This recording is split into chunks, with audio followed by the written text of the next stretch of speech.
Hey everyone, welcome back to the channel. Thanks for tuning back in. Today, on my way in to drop the kids off at school in the morning, I drove by one of the backwaters on the river and it looked like pea soup. There were globules of black stuff floating on the surface. The water itself looked kind of green. It just did not look good. And what that told me was we've started the process of turnover. The turnover process, for those of you that are not familiar, is basically where your warmer surface water cools off to the point where it actually falls below the deeper, cooler water temperature. And what that creates is a flux of water, basically, where your bottom water flushes to the surface and your surface water flushes to the bottom. And that usually brings up a bunch of sediment and stuff that's been on the bottom of the lake. And what that means is we've got water temperatures that are generally in the mid 50-degree range, and it can lead to some very difficult fishing. And the reason for that is you've got no longer got cooler water at a deeper level or warmer water at the surface temp. You've got pretty consistent water temps within a few degrees throughout most of your lake. Now, you can have turnover happen in certain parts of the lake when it still might be a little bit later or earlier in other parts of the water or parts of that lake. So from that standpoint, you should be familiar with that. And in instances where that happens, I generally try to get out of the areas where turnover is happening and get to the areas where it's either already occurred or has not occurred yet. So that's the first thing I'll do when I try to approach it. But if you're on a body of water where the lake is pretty much in the middle of turnover, that consistent water temperature throughout the lake spreads the fish out. You no longer have a very defined temperature difference for deep water and much warmer water for shallower water. So the fish just spread out with that water temperature, and it can make for pretty difficult fishing. So I've got for you today some of the baits that I really like to use, and I'll give you some of the different tips and areas to look for to generate more strikes during turnover, because it can be one of the most difficult times of the year to fish. So the first thing I want to point out is anytime the water temperature equation's kind of taken out of your calculation as to where to fish, I then try to relate back to like your hardcore bass tips and locations. So I'm going to be looking for rock, I'm going to be looking for wood, I'm going to be looking for objects that I know the bass live around. And that's usually going to be one of those two things. It's some sort of hard cover generally. If you have good grass growth still in a lake, that's also a place I'll look for. Generally speaking, the grass starts dying off pretty good once turnover occurs. But if you do have some areas that have good green grass, that can definitely be a player as well. But generally speaking, your harder target objects are going to be a better place to start. And I feel like there's a couple of reasons for that. One, those targets are home bases. Fish relate to them, and they're not going to move regardless of whether you've turnover occurring or not. The other is because you have turnover occurring in the fall, because you've got falling water temperatures, those objects retain heat. The bass are cold-blooded creatures. They like warmth. So those objects are going to retain some of that heat. So that's kind of just the main things to keep in mind. I generally like to fish either high up in the water column or on the bottom. The suspended fish generally for me are a little bit tougher. You've got a lot of other material floating around. So I usually go one way or the other. I'm on the bottom or I'm fishing a surface bait. If I'm fishing a surface bait, I'm usually fishing something that I can cover a lot of water with. The last couple of years, the Berkley Chopo has been one of my favorites. This is the Maverick color. It's really hard to beat black in the fall months. And I also feel like when you're talking about turnover, usually you have a lot more sediment in the water column, and therefore your darker profile baits, for me, generally tend to shine. So I'll pick up a Chopo and I'll just cover water. I'll go down, cover as much water as I can. The idea being I'm going to try to come in contact with as many fish as possible. The more fish I come in contact with, the more bites I can potentially have. And topwater is still really good bait.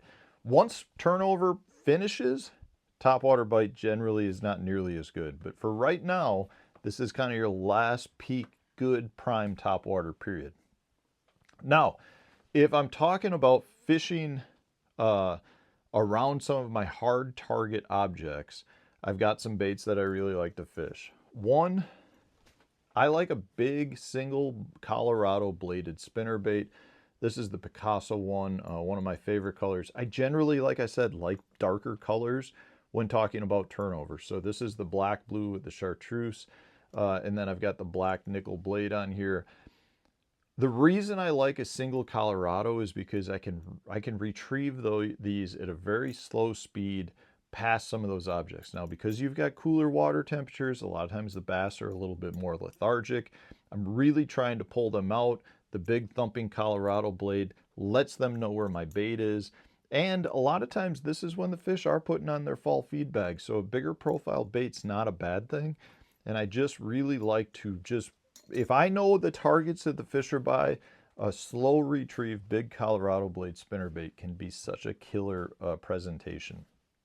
Now, along that same line, I love to flip a jig at those hard target objects. So if I've got a rock bank or like a natural bluffy type bank, or I've got some lay down trees or maybe some dock posts, just pick up a jig, go flip it around it.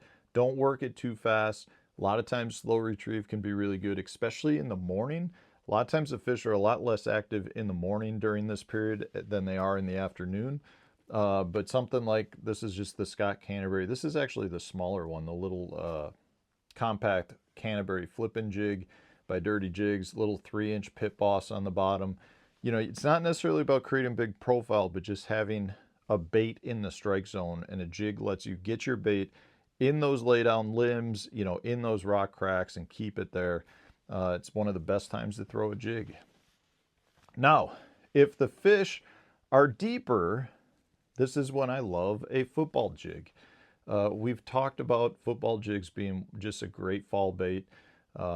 It's just one of those baits, if you've got some hard bottom areas, the fish are going to be glued to it. Now, it doesn't have to be deep. This can be fishing 4 or 5 feet of water, but a football jig allows you to stay in contact with that rock bottom. Whether it's shallow rock or deep rock, the fish are going to be setting up on those areas because it holds warmth. It gives them something to really attract to. And generally speaking, these are areas that they live. So a football jig, this is the tungsten Picasso one that I really like. Done a lot of videos with it. I just love the tungsten head because I get a better feel for it. And I like the sound tungsten makes when fishing around rocks. So this is just a really good jig. This is actually the one that just was used to win the Ultimate Angler Challenge by Tucker on the Lake Guntersville. It's the same tungsten Picasso football jig. And then in this case, like I said, a 3-inch pit boss. I like the dark colors. During the fall turnover, regardless of whether it's for spotted bass, largemouth, or smallmouth, I really like it. Last but not least, if I do have some of that green grass growth that's out there, I like to throw a vibrating jig. This is the Mini Max. I do like the Mini Max during the fall period. I like the Mini Max in general. I like it for the cooler water periods, and I like it when you're talking about heavily pressured areas. But it's just a really good one. Then I've got the Berkley Power Stinger, the little 3.5 incher on the back.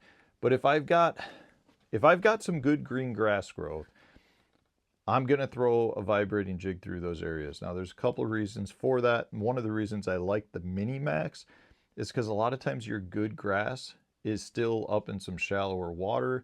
A lot of times you've got some other patches of grass that are dying off and have some like black filament stuff on it.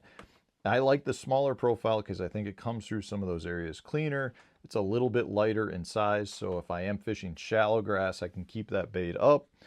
And it's just a good way to cover water again and generate some strikes from those fish that are up, kind of cruising through some of those darker bottom areas, trying to get some of the warmth and absorb some of that water that will start to warm up. Now, this is generally better, again, a little later in the day. If the sun has been out and you've got fall turnover, you will have some bass that push back into some shallow bays, some of those areas where the grass is starting to die off, and that's where your vibrating jig will come in handy. So for me, these are kind of my go-to baits during the fall turnover transition. Once turnover finishes, all of a sudden then that opens up a whole bunch more baits for me. But these are ones that I've definitely been able to utilize and have a lot of success with over the last, 30 years. So thanks for watching. Let me know in the comment section, what are some of your favorite fall turnover baits? I'd love to hear from you as well. And I'm sure other viewers would too. So put those in the comment section. Otherwise, stay tuned. We'll have a new video coming out tomorrow for you.